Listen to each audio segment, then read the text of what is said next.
I'm Deborah Cedillo-Dugan, and welcome to another City Update. Today, let's talk about something we all have in common, the internet. You might even be on your mobile device right now, checking on social media, texting, or might even be paying a bill.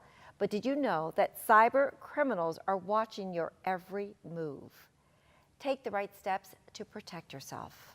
Joining us today to give us some tips on how to stay safe in cyberspace is Phoenix's Chief Information Security Officer and former U.S. Navy Captain Randell Smith. Great seeing you, Randell. Thank you so much for joining us today. Good morning. Thank you, Deborah. I know you have a very, very busy schedule making sure that the city is safe with our internet. But let's start first about your background and talk a little bit about yourself and how you even came to the city. Well, I spent 30 years with the U.S. Navy in the field called cryptology, which is codes and communications.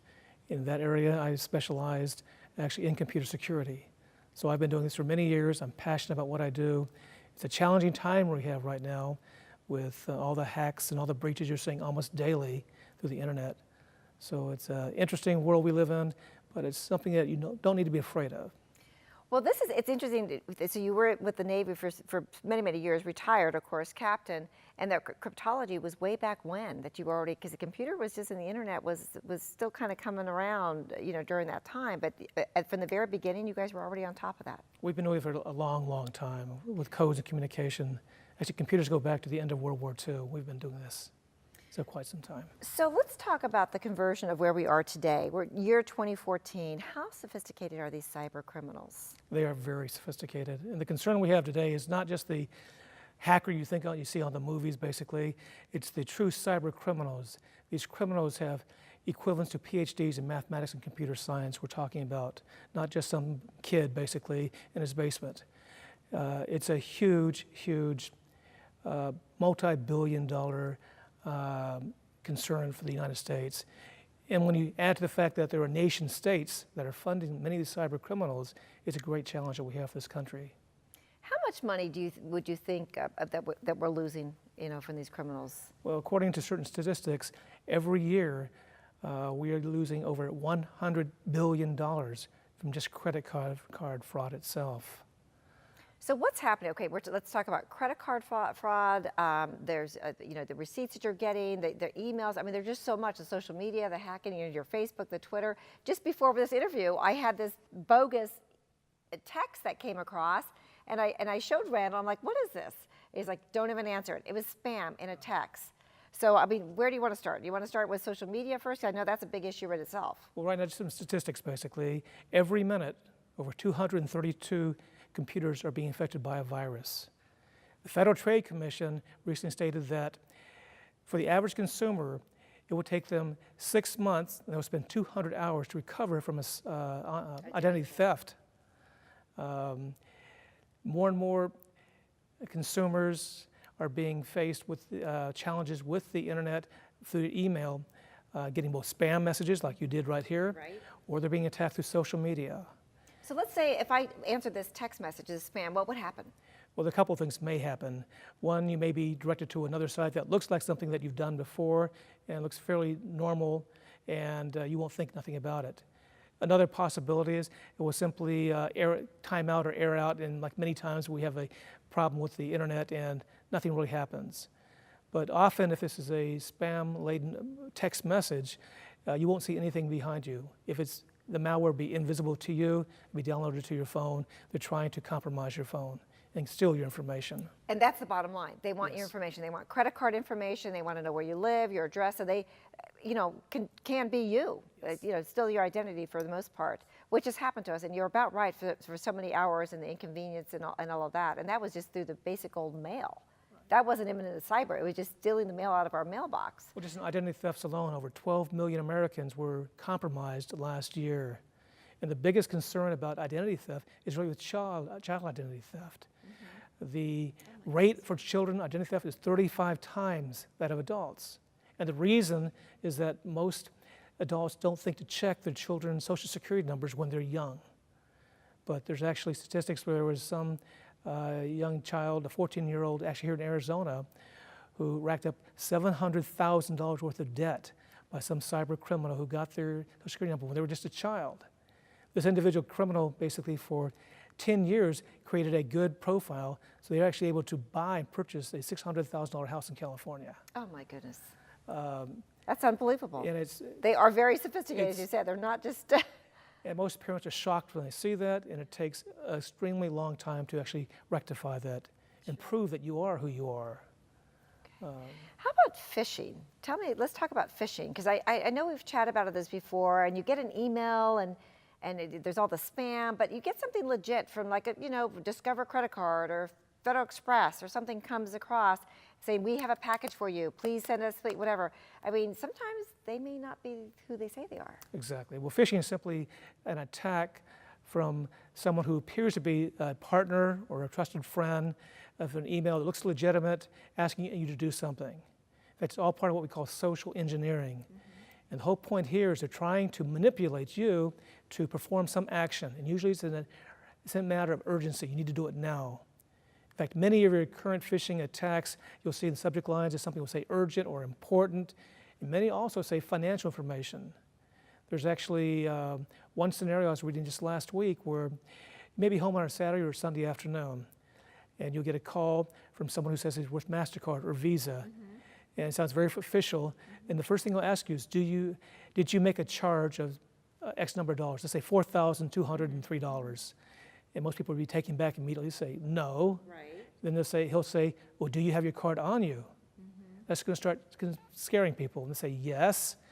Next thing he'll say, please turn, let me read off your card number right now, make sure it's you. So he'll read your card number off in the front because he has that. Then he'll ask you, please turn it over, let me read the next 4 digits on the back, which he'll read. He does have those. He's then going to ask you to confirm that you are who you are by reading the last 3 digits in the card.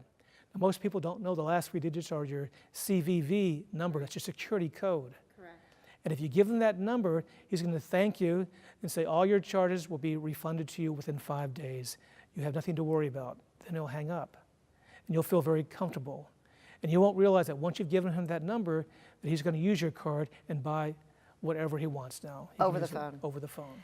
I just get really hesitant about giving any kind of information over the phone.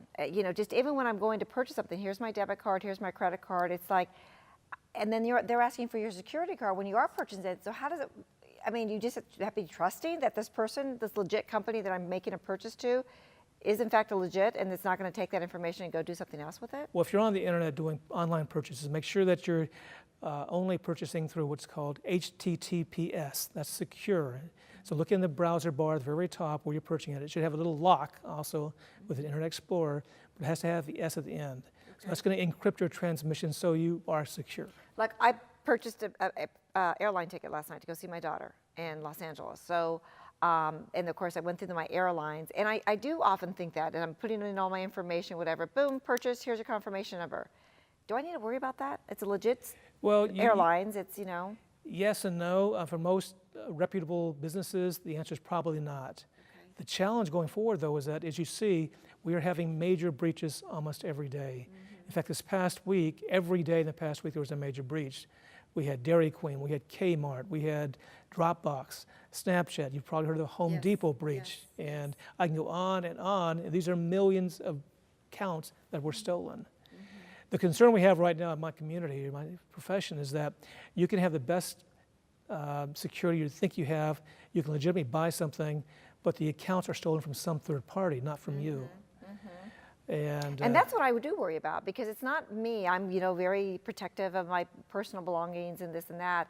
But once you get on that internet and you're putting this information even on a secure site, or if you're calling on the phone and I'm making an order or something, that's where I get worried about who's getting this information. What you can do 2 things actually. The first thing is make sure you have what we call a complex passphrase, not a password. There's a difference. And there are ways that I have that can teach you how to actually create and memorize a 15-character That's where the cryptology comes in. Easily. Right? My favorite dog, my favorite number, my favorite color. There's ways of doing that. It's not that hard to do, believe it or not. Okay. And we want you to do longer. Longer is much better than shorter. Okay. In fact, if you're really concerned about forgetting the words, take 4 random words out of the dictionary. It's random. Okay. String them all together and use that. because what happens when you put your password in, that password actually is encrypted. Okay, in all these sites, HTTPS sites. What the hacker is going to try to do when he downloads all this information from some third party, he's going to try to brute force break that password. The longer your password is, the more challenging it is for him to break that. So if you have a really long password like that, he's not going to focus on you. He's going to focus on somebody with a 6-character or 7-character password. Wow. And how about having the same password? Do not want to have same passwords. Well, I just do it because I forget. So now, this is what I literally do. I have in my notes all my passwords to all my different things. That's probably not a good thing. Can I have this in here? What you want to do is, remember, what is the value of the information if it is breached? So for your financial information, your banking information, you need complex passwords and use only one for that particular bank. Don't use multiple ones. Okay. Now, if you have something that's just a blog that you want to see, it may be password protected. A simple password of 4-character 5 is not wrong to you. There are things called password managers that some people like, that some companies are touting, that they have a master password, and all your passwords are actually you put in this master password, so you remember only one password. Now, there are pros and cons with that. The pros that it actually is easier for the average person to memorize one password than 15 or 20 or 30 passwords. It is secure. It can provide a lot of convenience and seamless use. The cons are that if you have a weak password and someone gets that password, they can crack that, then they have all your passwords. Oh. So if they have all the passwords, they can just get into whatever you want, into anything and everything. Exactly. So let's sum this up. Okay, we have the social media, we have your credit cards, you have your receipts, you have your good old-fashioned mail, these passwords. What were the 3 things that I take away for our viewers, what they should really do to protect themselves? Well, the first thing, whatever you think. The first thing I would say is create a strong, complex password for the high-value information. The very, very first thing you want to do. With characters. With characters, special characters, upper and lower case, and numbers behind that. Got it. Number 1. And where do you put that when Deb Dugan forgets what my password was because it was so complicated? Nowadays, we used to say never write passwords down. Right. That's gone. We actually write them down, put them in a file at home, stick them in a file cabinet where you have. Because that's much more secure. The chance of someone breaking into that file cabinet is so remote. Then we want you to remember to use the password. Okay, so number 1. Strong password. Okay. Number 2 is if you're doing social media, understand what you're sharing. Do not do too much oversharing. Okay. That's the problem many of our youth have. They share way too much information. And quite frankly, does everybody care every minute of your day, really? Right, especially nowadays with new smartphones having pictures and with GPS embedded in them. So that a hacker actually can find track where you are in near real time just by looking at the number of pictures you post online to Instagram or Snapchat, whatever. They can see practically where you are. Can they get in if it's private, can they still get in there? I'm sure a good hacker could probably look into your Instagram or your Facebook if you have a blog, if it's private. Well, there's ways of doing that, yes. Okay. And they get hacked, unfortunately, a lot through social engineering techniques usually. It's not just breaking the password, it's convincing somebody that they're a friend of somebody else or to share their password. And actually, one third of youths who have social media accounts will share their passwords. Oh, for crying out loud. Which is not. Okay. So strong passwords, social media, just making sure not to overshare everything about it. And what's the third point? The last thing basically is educate yourself. We live in a society now that there's nothing wrong with technology, nothing wrong with online banking. Some people are afraid to even do that. But it is a great benefit, boon. Just know what you're doing. There's a lot of very good, simple resources on YouTube. That we really highly recommend you go and look at. Just check out. Be a smarter consumer, and you should be fine, actually. And I love that the last point is just educate yourself and just know. I know my husband every month religiously he's looking through the bills and credit cards to see, okay, to make sure, did you make that expense? Did you whatever, just to ensure, because all it needs to happen is one time that you get your identity, and then it really it's a rude awakening. So. Well, Randell, thank you so much for spending a few minutes with us. Very, very important information, and I know that for our viewers, we really appreciate it seeing you as well, too. So thanks again. Thank you, Deborah. Now, cybersecurity and threats are very, very real. Pay attention to some of these wonderful tips that Randell has offered us today. And for more information, you can visit phoenix.gov/infosec. For a City Update, I'm Deborah Cedillo Dugan.